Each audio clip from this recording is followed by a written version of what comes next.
I couldn't withstand it. We were late to the time, so I don't know. But the network too was not helping me. Okay. Well, good. I'm glad you're here. Thank you. So John and Angela, you're going to be the union representatives. Okay. And Tammy and Benjamin, you will be representing Baxter. And it's good old 1978. I'm 8 years old. Some of you aren't born. I was. But barely, huh? Just barely. All right. So I think important really to keep in mind about this, what's going on in the climate of the day. Full inflation periods. Jimmy Carter's still president. So there's a lot of concern, I think, from a lot of pressure on employees to maintain their income levels and their standard of living. Of inflation, everything's going up and wages aren't necessarily. So so do you guys, let's start these negotiations. I'll be our arbiter. So union, to kind of just give a quick summary of your goals. So, as the union, we would like to, we feel like that the wages we should continue to be able to guarantee our annual wage, which this is a company that is seasonal. So we'd like to make sure that we are able to keep our annual wage. We feel like the company is still profitable and we should be able to continue having our annual bonuses and, you know, certainly no layoffs, you know, and having a 52-week advance notice for layoffs. So those are a couple of the issues that we would like to maintain. All right. Jen?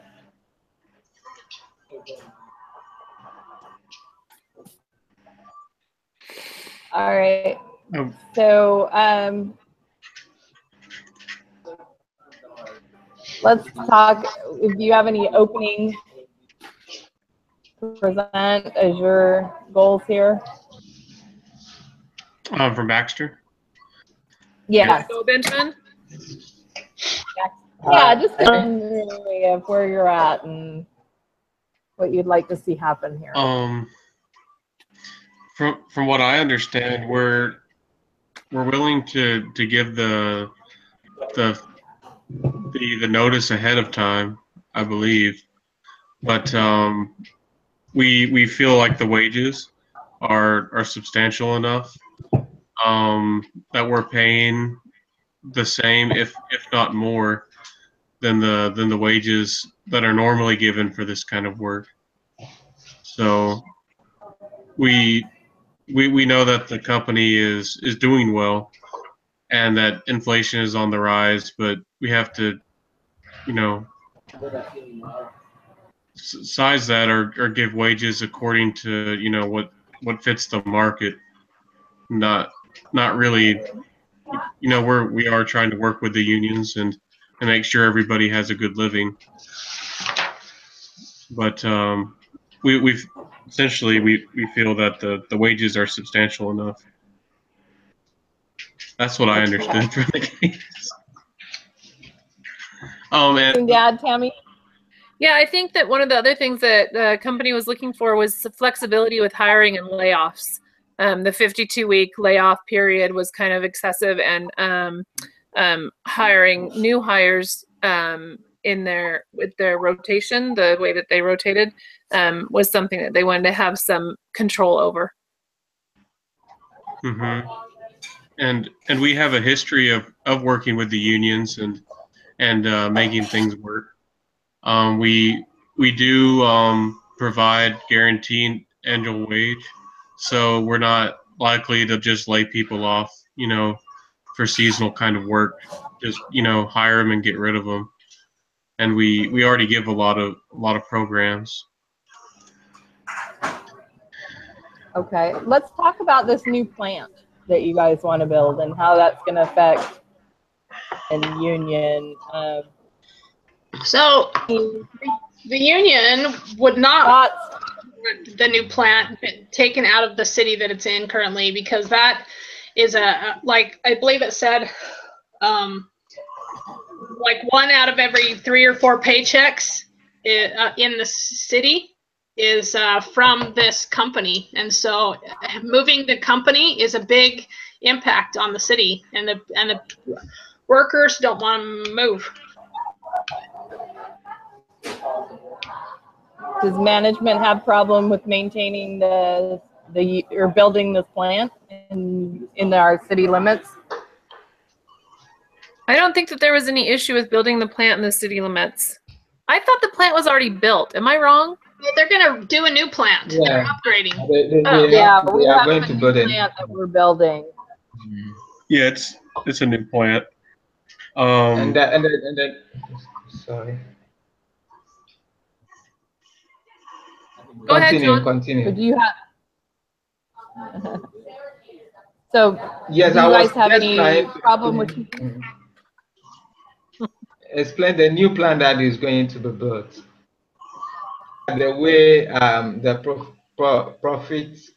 profitability is going, they then decided that in fact the new company will not be built at that same time. So that made the whole thing to be like, yes, they don't want to travel, and maybe they just don't want to leave their family behind and travel to any other places. So it's also another point that they were talking about. Okay. Benjamin, are you guys clear on that? I'm not clear from what you had said. I think I glitched out a bit. Any problems?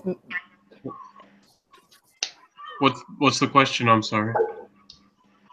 Do you have a problem if we say that we're going to build this new facility and the Deloitte, is that how you? Yeah. Something. Yeah, Deloitte.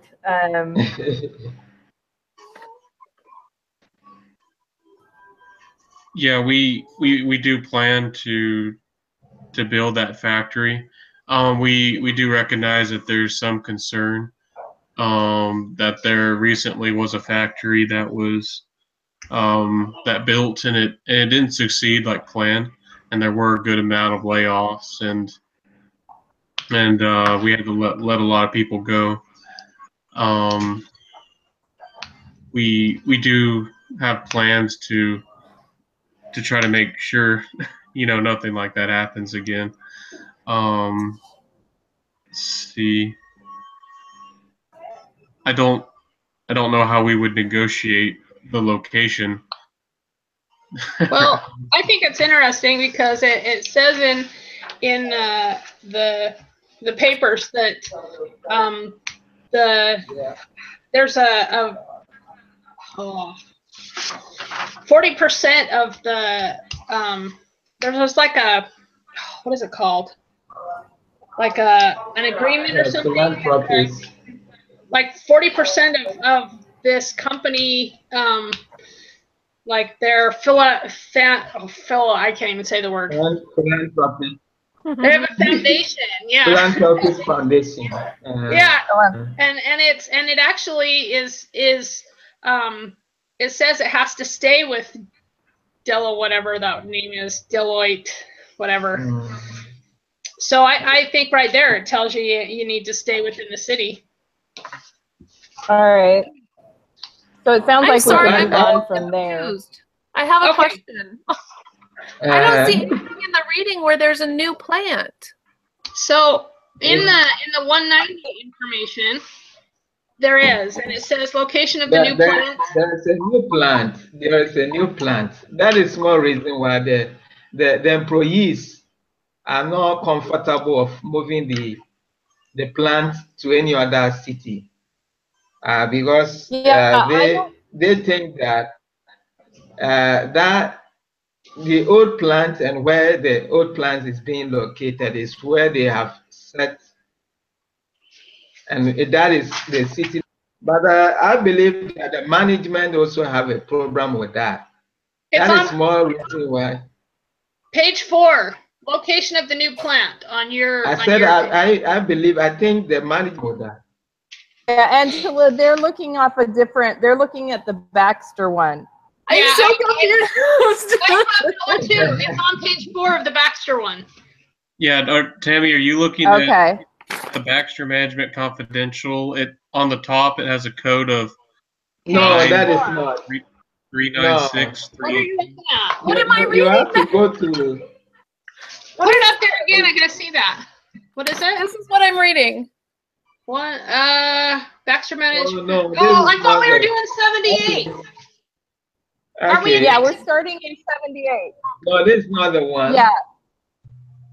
You're in 85. We need to go to 78. Oh my gosh. This is not the one. You have to go. Come on, I will catch up. There's two I'm so confused. Baxter. I'm sorry. There's like 190 negotiations that we look at. Yes, you have to go to negotiation. And there's a results. And then there's something else. Darn it! I'm so sorry. I'll find. I mean, what I was saying was that because the management had a problem with them because they were receiving bonuses and so many incentives. So instead of them to accept the fact that they're going to reduce all these working incentives, they still want to receive them.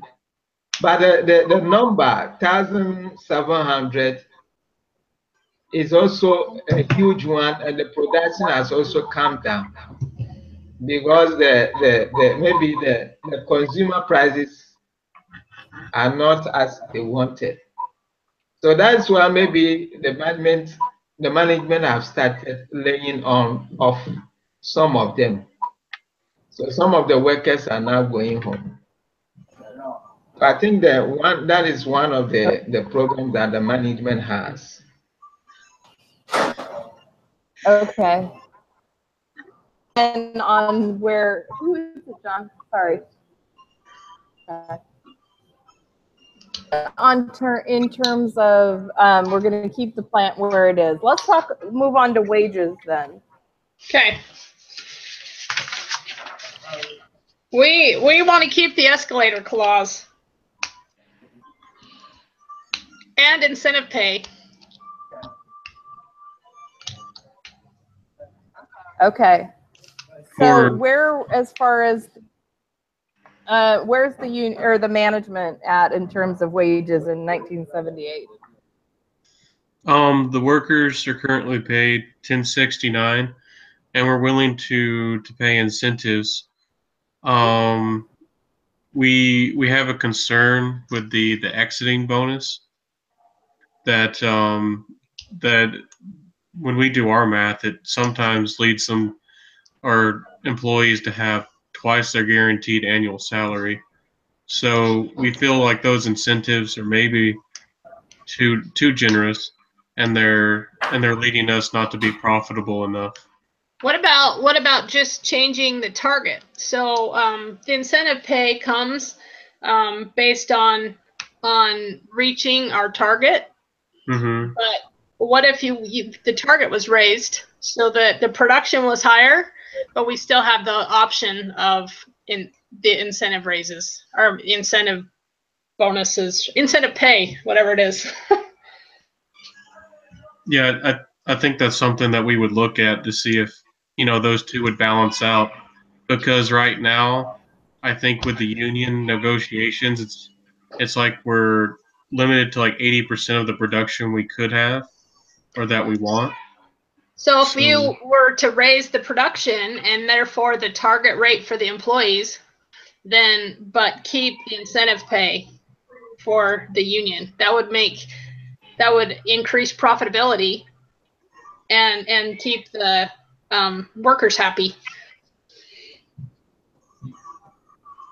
Yeah, well, with the bottom line, what we're really willing to do is like increase the hourly wage, but we're really looking to decrease the incentives because it's just giving way too much salary at the end of the year, and that's what's really hurting us. But the company is still profitable.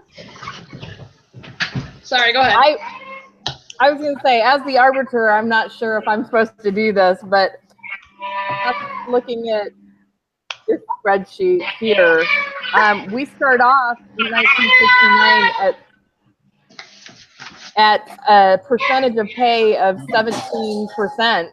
And then by the time we get to 78, even though clearly the wages have, or the wage cost has gone up, when you compare it to net sales, we're at 16.3%. So we've actually lost, not gained, compared to profitability. But I don't know if I'm supposed to say that because I'm being the arbiter. Hey, you can. Sorry.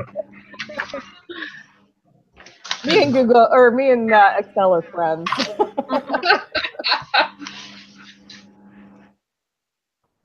So how do we feel if we union? Are you so attached to your incentives, or are you more attached to the wage increases? I mean, where are we willing to? The wage increases. I'm sorry. I'm just trying to catch up because I was so off the mark on all of this. But That's okay. oh God. Are the wage increases just the based on the inflation? That's the only right now. So no. So the escalator clause is the cost of living. So okay. So we have like annual bonuses, annual wage, and incentive pay along with escalator clause. The escalator clause is the one that's the cost of living. Okay. And that's been hard in Agreed. the 70s because of the what's happening in the world. Yeah. Yeah. Okay. Inflation's kind of bad. Okay. Yeah. So that's been hard on management because of that. Okay. Sorry, go ahead. Okay. Well, so one of the other things is on a wage rate. Sorry, Angela. We need to agree on a wage. Record it so that we can move forward.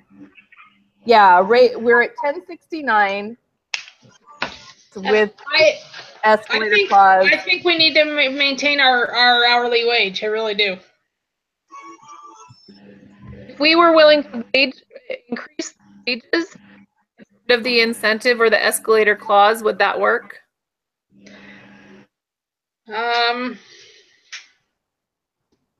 I can see removing the escalator clause, but I think the incentive pay needs to stay in worse and you guys can change the target so that we're not meeting it so easily, which would reduce the payout. I'd be willing to agree to that. Benjamin, help. Yeah, that is the deal we're kind of looking for. Yeah. I honestly didn't delve into that spreadsheet like I should have. I don't know if y'all have. No, I'm doing this too. I'm trying to read it online. Exactly. I did scan it earlier, but I was just I honestly don't know the ratios or all the factors that would play what we're looking for and what you're looking for. Well, I think that if we can raise the wage, get rid of the escalator clause, and increase the target for the incentives, I think we could find an agreement on paying on salaries or hours. Okay. Yeah, that's what we're really looking at. But I don't know what to raise it to. It all boils down to numbers, right? At the end, yeah. Yeah. All right. So correct. And I had to shut down, so I don't have it now in front of me. So sorry, but really, the workers should have had a 6.8% or a 0.68% wage increase. If we apply that to where's my phone, John? Do you still have my phone? Yes, sorry. So What is it? 10 something and a 6% increase? yeah, we're at 10.69 times 1.068. That would raise it to 1141 or 1142, actually rounding up. And then we get rid of Which is escalator clause and raise the targets. Is that where we're agreed? Yeah. Okay. Management, we've let union pretty much speak first. Now, do you have any other issues to raise? We could talk about the layoff 52-week advance notice. We could talk about that if you'd like. Oh, let's talk about that. So we think that that it's fair to get advance notice. And a year should be just obvious. Is that common? Is that a thing in the business world? 52-week layoff notices? You know what? I think it was for those plants, but it isn't anymore. At that time, it was. What if we just cut it in half then? What if we just met in the middle? I don't know if the union would like that. Yeah, that wouldn't go so well. I don't think management likes it. Like, management wants to get rid of it altogether, right? Let's see. All right, I gotta. Benjamin, do we want to get rid of it altogether? Oh. I think we were expecting. I don't know if we want to get rid of it altogether, but we're expecting the to kind of not be willing to lower that. So we're kind of expecting for that to stay the same. So I think from what I read. think we need to make sure that wherever the new plant is, that we have that the current workers have first get to first option to transfer to the new plant. That is it. Yeah. Yes. That is it. Instead of the 52 thing? Well, no. We want it all. You just brought up something else. Trying to get it all on the table. Yeah. Tammy, I've been looking at the summary of the 1978 contract, which kind of boils down the big issues. I'm looking at it. Yeah. How do we feel about the layoff thing? I'm willing to give some notice, and we would like to make it, so we don't give such a long notification, which they continue to get benefits, and the quality of the work might not be the same. There's all kinds of implications there. So we would like to reduce that. I don't know if that would happen. Well, what could we do in exchange? I feel like if we asked for half a year instead of a full year, I don't know what we could agree to their. What did you ask? What was it you asked for? We want to be able to transfer to the new plant. We want the first right of refusal. First hires at the new plant. They want that opportunity. Like, I feel like that's an okay thing to offer, right? I don't think there's a problem with that. Yeah. Do you see our term, like how, Tammy, where it says like how long we're willing to extend that? Are you trying to make me read something so you don't have to say it out loud? No, I'm saying like that's something we're, I guess, could play with. I feel like in negotiations, like I'm willing to like explain everything, and then then people are like willing to just like accept that that's already on the table that's theirs, so they want more. Yeah. That's what I tend to feel like is happening. So.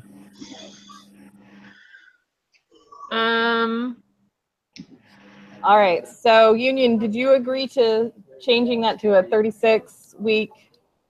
Oh, All of this I don't think we like that. in exchange for having the first hire?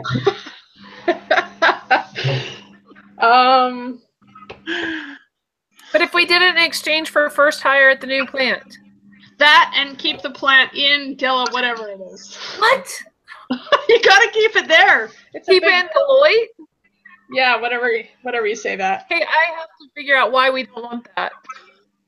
I'm telling you, it's a big deal. It's like it's like the basis of the economic structure of the whole city.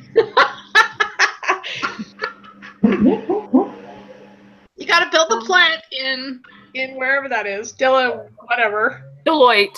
Deloitte. That's a weird name. Sorry. Deloitte and Touche is a big accounting firm. You probably have heard of Deloitte and Touche.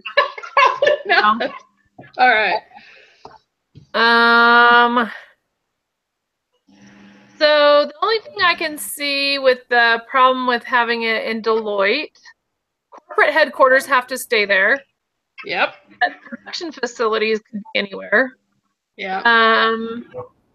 The current cost of operating in Deloitte are going to be higher than they are at the new site. So if we were to change, then we're going to have to like lower wages, which we just agreed to hire.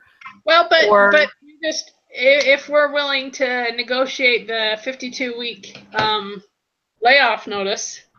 But that doesn't help us.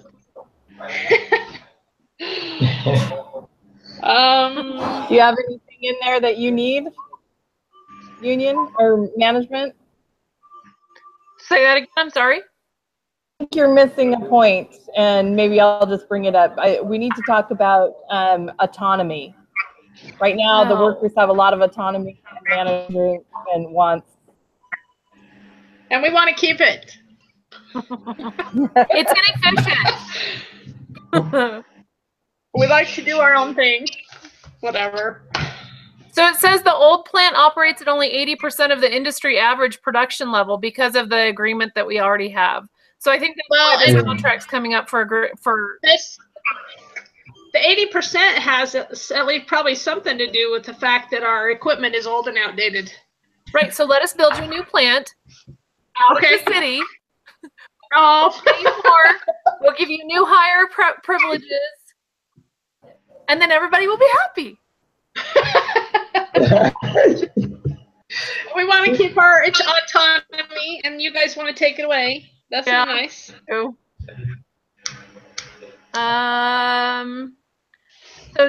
all right. Productivity target levels, right? Yep. We're going to raise the target levels so that we produce at a higher rate.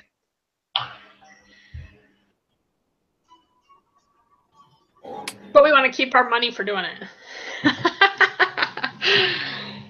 I'm not getting any flexibility here. Unions are not very nice. No. What do you think, Benjamin? What are we going to do? Well,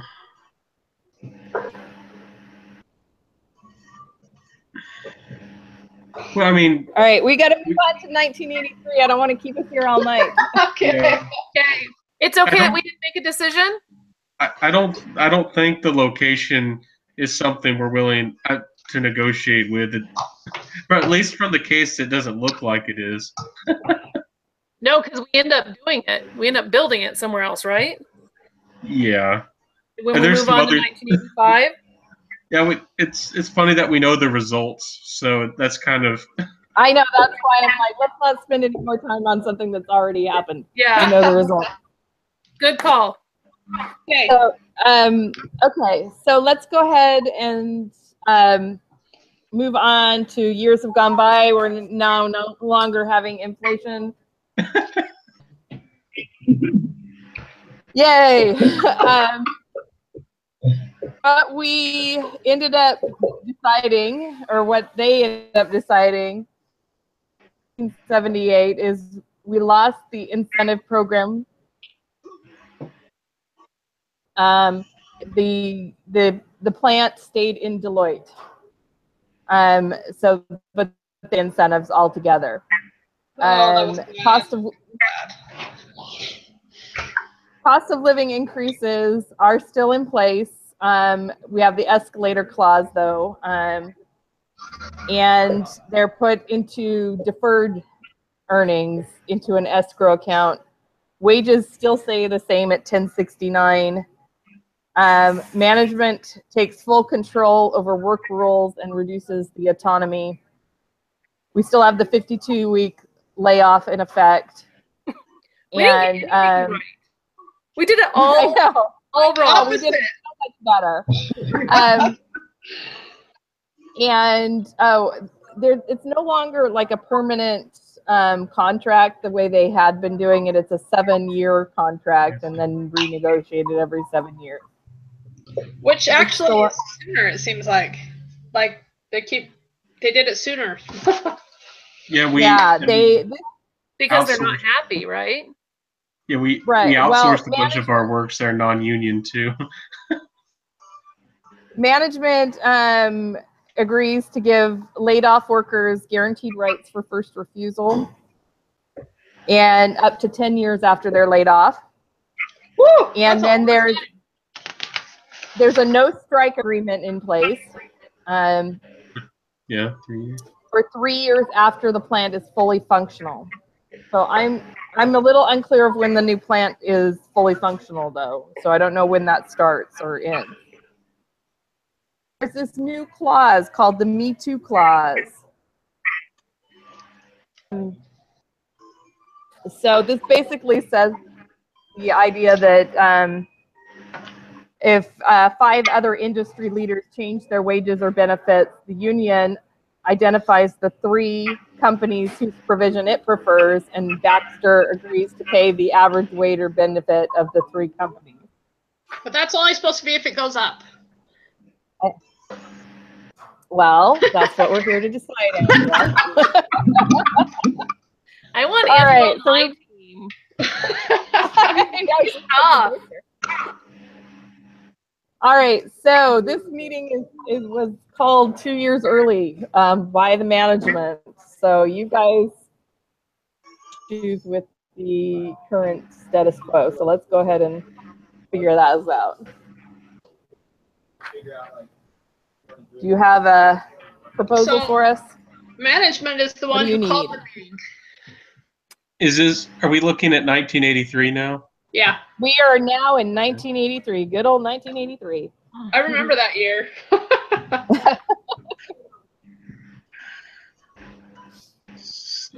So what's going on, managers? I don't know. I'm still getting caught up again. You guys want to okay. reduce 5 minutes. You guys want to reduce our wages because some of the other companies around are no longer union, and so they're able to reduce wages. But we want to maintain our wages. It's a recession now. Yeah, but why should we get paid less? If we get paid less, we spend less. Come on, guys. You wanted to get paid more when things were good.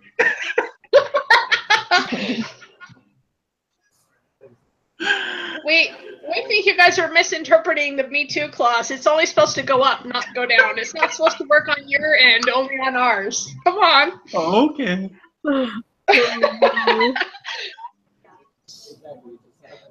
So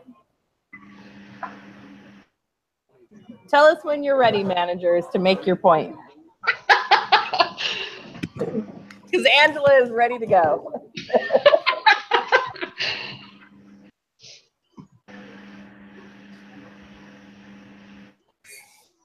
I got nothing.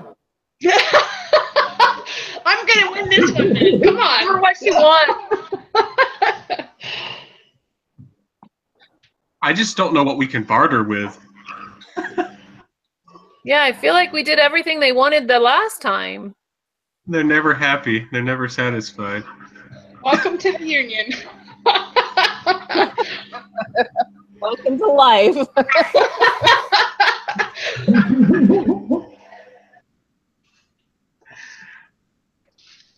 Well, I think one thing that we do have is the fact that the industry has changed so much, and that processed food products, which is what we make, is something that is not as well liked as it was before.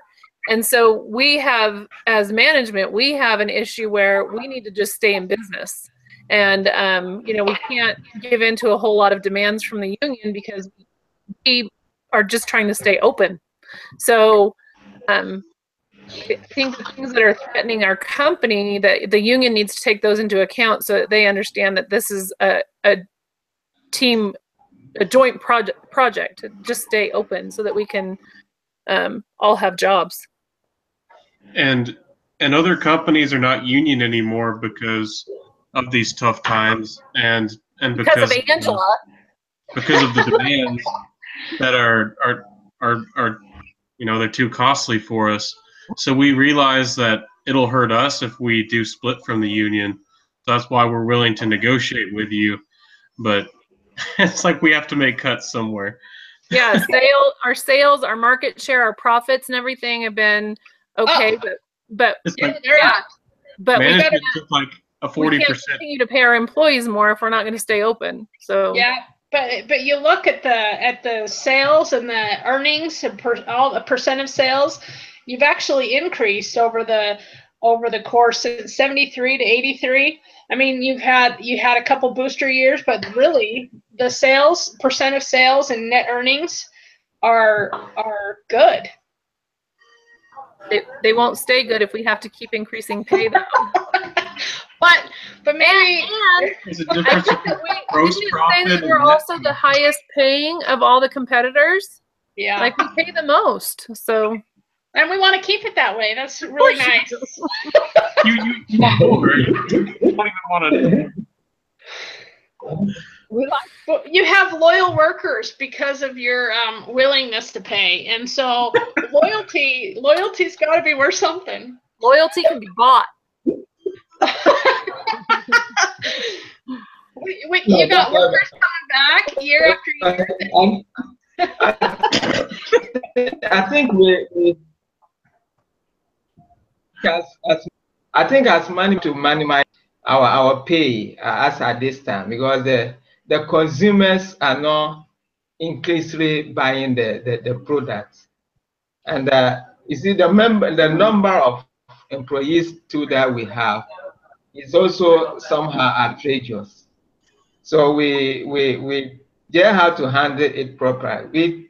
It's somewhere in the whole thing we made to understand that the membership is actually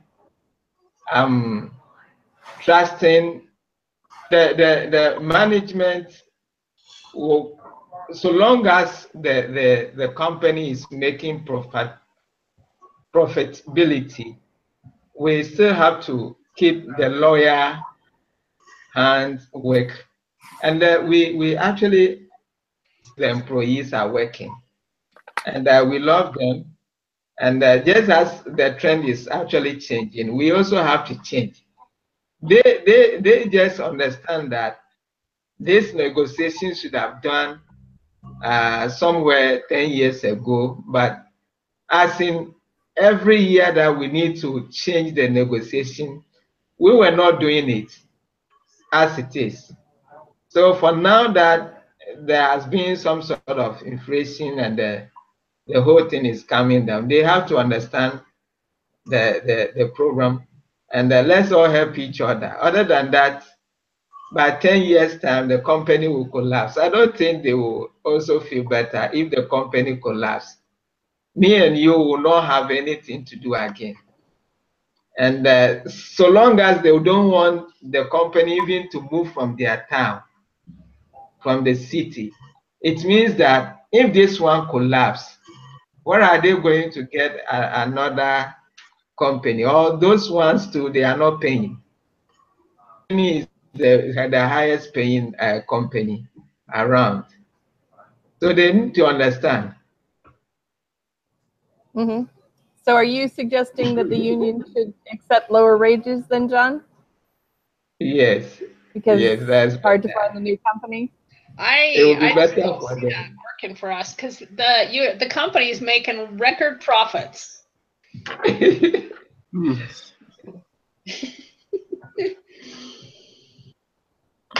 Business, are you willing to budge? Because the union, they still got 2 years left on their contract. That's right, absolutely. So the problem with, okay, so first, I have nothing to say. No. I'm wondering if the arbitrator supports the Me Too clause the way that the local union or the way that the management interprets it.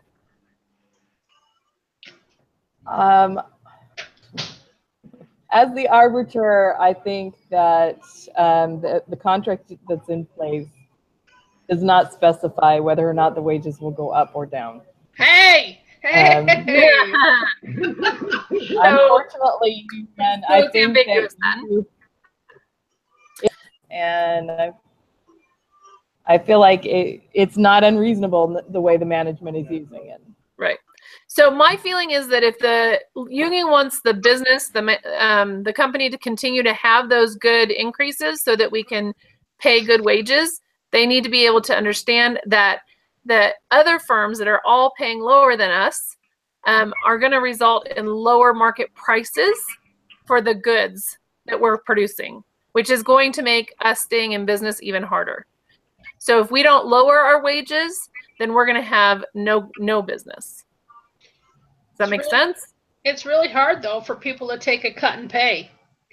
Sure. That is Hard tough. times. It's hard times. Yeah. The other plants have already, this is the only plant that hasn't negotiated already for a lower wage. But it also is the one that puts out what, like 80% of product or something? Somewhere. That's us functioning at 80% capacity. There was one part that said that this plant actually puts out like 75% of the total product for the company or something like that. I gotta find it. It's like the largest plant is what I mean. Like it's maybe it's in 85. I don't know. All right. Well, since we're stalemated, and that is exactly what happens to Baxter and the union. Yeah. Cut us off here so that we can wrap up at a reasonable time. Okay. So, what happened? Well, I'm supposed to direct you to the 1985 if you haven't read it yet. Can we go on strike? 1985. What happened? That was the one I read. Leave the debris. We're supposed to read that one yet. No. All so a minute. Just kind of read from your perspective, whether you're Baxter or whether you're union.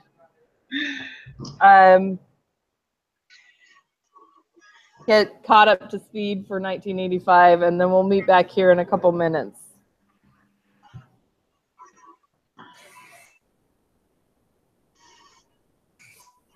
So are we just supposed to read that? We're doing it over quickly, just kind of skim through it. I'm trying to see if there's a summary. Oh, okay. Been a lot of injuries and stuff with the elimination of employees. Yeah. New hires that don't know what they're doing.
These union people, I don't know, but I can't just understand them. The union, you see, they actually, instead of them to accepting the fact that they're going to do the reduction to the wages, they were telling the management that, in fact, the management have to reward their members for the sacrifices that they have made.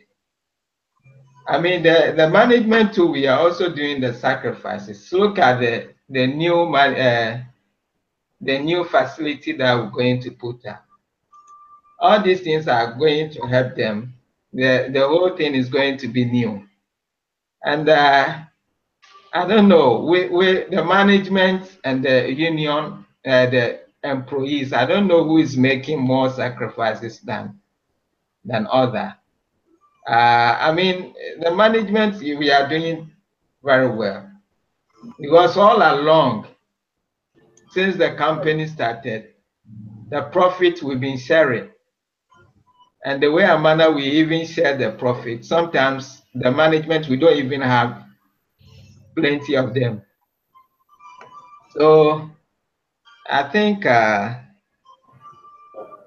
in the case of management, we are doing well. And I'm sure that is what it's supposed to be. Okay. So union wants more profit sharing because we've got good record wages, right? Is that what I'm hearing, John? Yes.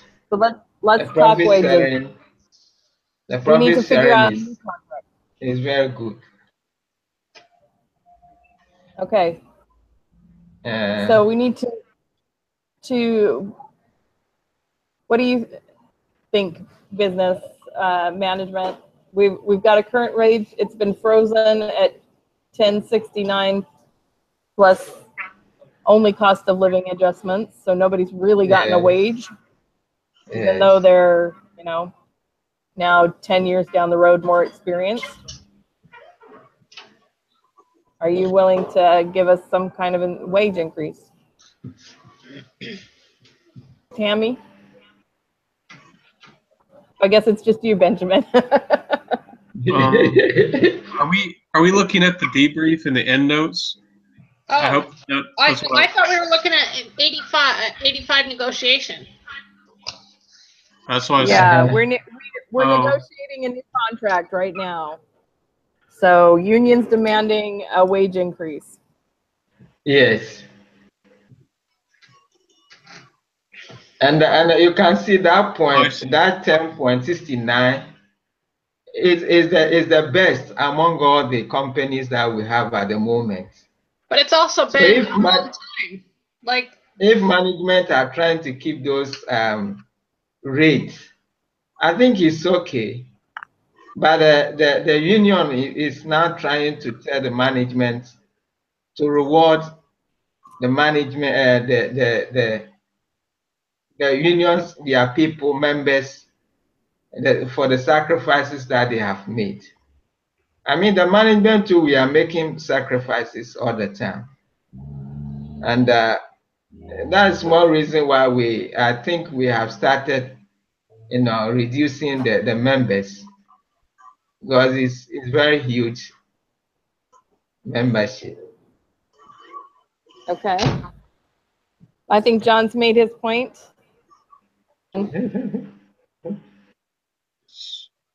So part of, are we talking about wages again? Well, a part of the issue is injuries too. The speed of the plant is so fast that people are being injured regularly. It says that the injury rate is 202 injuries per 100 employees. That's more than 2 injuries per person each year. Mm-hmm. Yeah. I'm trying to read my section, but I'm not honestly seeing anything about that. You don't see anything with injuries? Because ours has something about injuries on it. Sorry, I'm back. So we are trying to negotiate a new contract, Tammy. We're looking at the wages right now.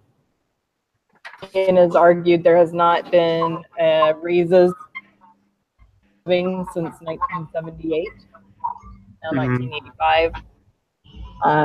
So they want to raise. So our wages are already the highest in the industry, right? And if we had more, I guess if we're gonna negotiate on it, we would need to have full control over hiring and layoff decisions, which we've lost, and our production levels, which I think is just common sense for a company to have say in that, and the working rules that we also lost in on the last negotiation. One of the concerns that union has with the production rate is that the rate is so fast that there's too many injuries. There's 202 injuries per 100 employees, which is way too high, and we're blaming it on production is too fast. We need to slow it down and allow the people to catch up to the machinery.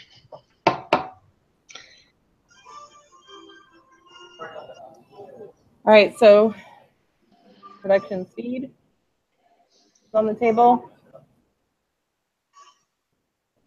Do you see anything about safety, Tammy, in our reading? Oh, I did see there was a thing about safety. We felt like safety was going to become a non-issue because most of the safety problems were due to the new employees not being trained by older employees, more senior employees. So that would I read it somewhere. So that was going to stop being an issue. So it's going to be an issue though if you guys take away our layoff policy and all that stuff and rights of being able to after layoffs to be able to come back, because that you're going to maintain those injuries and even they'll increase if your veteran employees aren't coming back.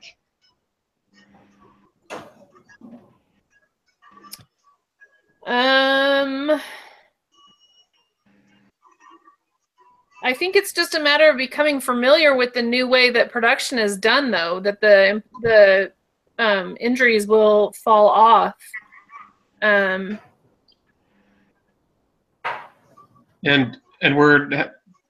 we probably have new machinery and new ways of doing things because of the changing tastes and the changing way we I think it's packaging, and because of new consumer tastes that they don't like, the traditional way it's been done in the past. So we think that's a factor too. Well, and it's also an issue because those injuries, those people that are filing injury reports, they're being compensated at nearly full wages. So some of those injuries are going to continue anyway because they get to stay home and get paid full time when they do get injured. So you're going to have some of that anyway. And actually, they did not also they did not tell us the amount of injury, how hard or how big the injuries are. Yeah. But for me, I sometimes believe that some of the employees will intentionally, because just as it's a food processing company, and I don't think we have huge machines over there that you have to allow yourself, to be injured. We have to, the employees have to know that safety is also part of what we are doing. You have injured, and you feel that because you have injured, you can't work tomorrow. It means that you have, something in mind that you might not want to work the next day. So you take that safety precautions you don't take them serious. I think the management, we have to know about all these things, because there is this increase in injury all the time.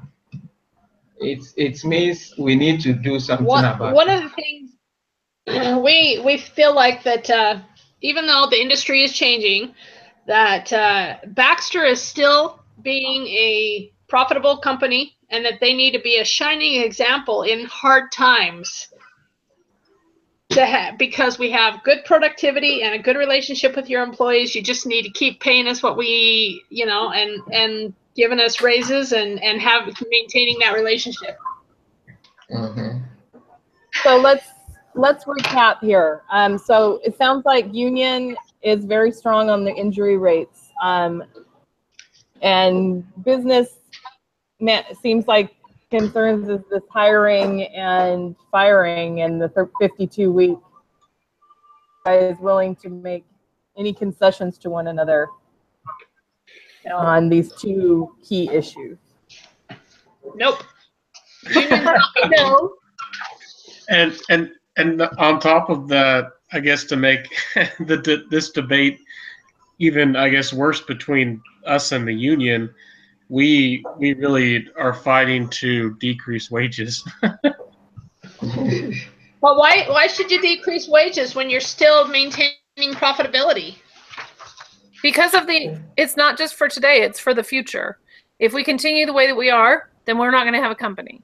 Your rate of sales, the highest paid wages in the industry, which means all the other companies are bringing their wages are down, which means they can bring their prices down, which locks us out of the industry, which means everybody loses a job. But everything in your company, financial summary is improving. Everything. Right. That's today. In the future, it won't.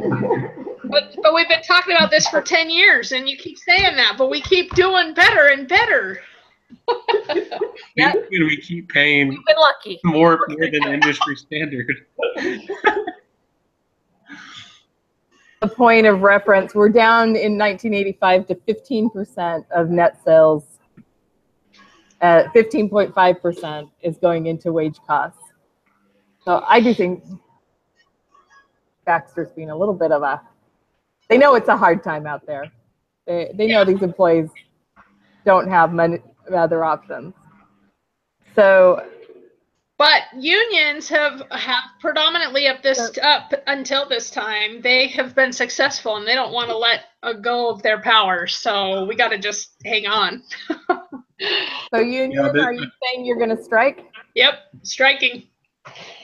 Okay. This is like the dark times. I think it said in our reading for you. It's like Reaganomics. Each other tomorrow. This is exactly. We'll go hire other people.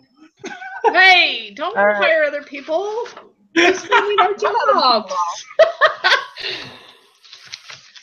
There's only so many people in this little town. But a lot of people at that time needed jobs.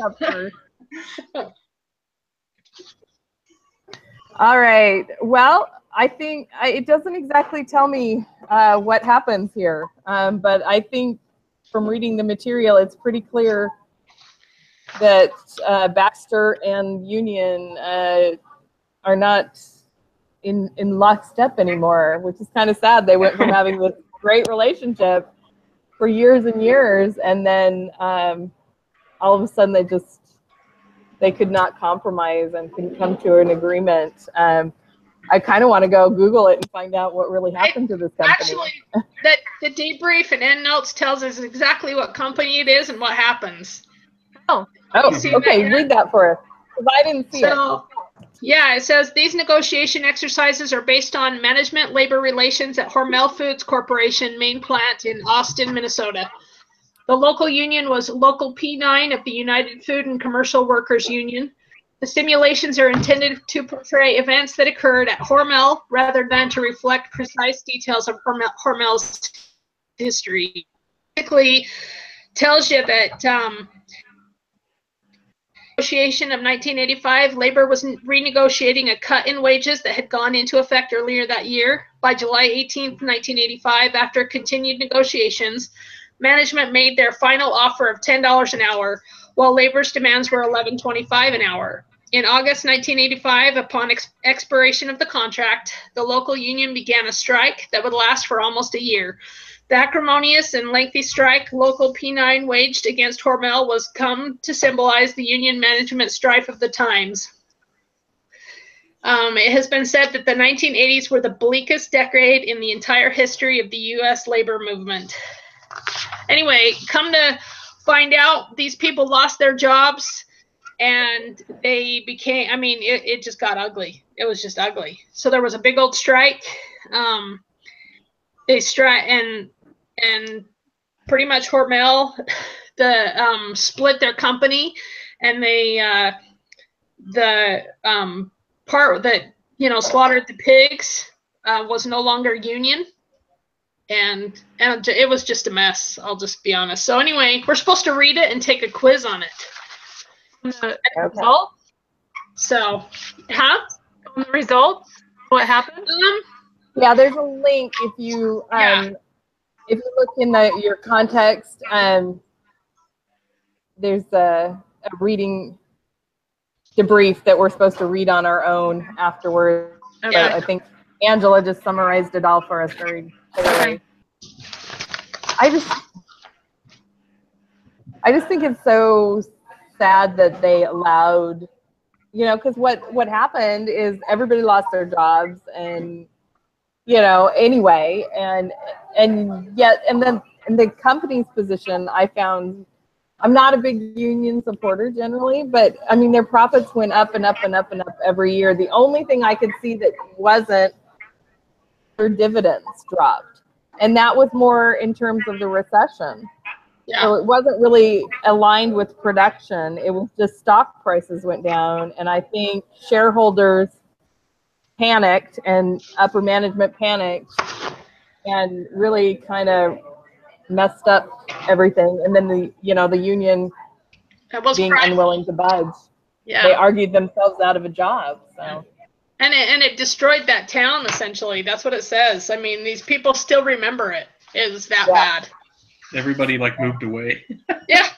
You'd have to. Yeah. They had no tax days. And 4 out of 6 people, it said, work for the plant. So that's horrible.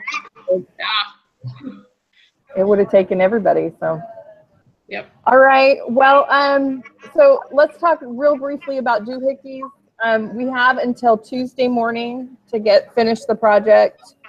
I didn't have a chance to look at it, Benjamin, but I know you were looking at it earlier today. So do we have 3 issues at this point, or do we need to decide on the 3rd issue and our key issue? I think we have 3 issues. Mm-hmm. But we only have, our word count's only like 1,800. So we're way low. Okay. We don't. Well, we need to do a key issue, right? Written out. Yeah. And I think some of our problems just need to be described a little bit more. Fleshed out. Yeah. Yeah. Yeah. Okay. Okay. All right. So I think we're in good shape there. We just need to bump it up a little bit more. Want to try to meet maybe Saturday night or Monday night and just try to, I think Monday might be a little too close to Tuesday morning, but I'm not available on Saturday. Me either. I'm not either. What if we just, I mean, let's just get in and contribute where we can, even if we're, you know, contributing to somebody else's stuff, and then, you know, to try to you know, add some bulk to it, you know. Okay.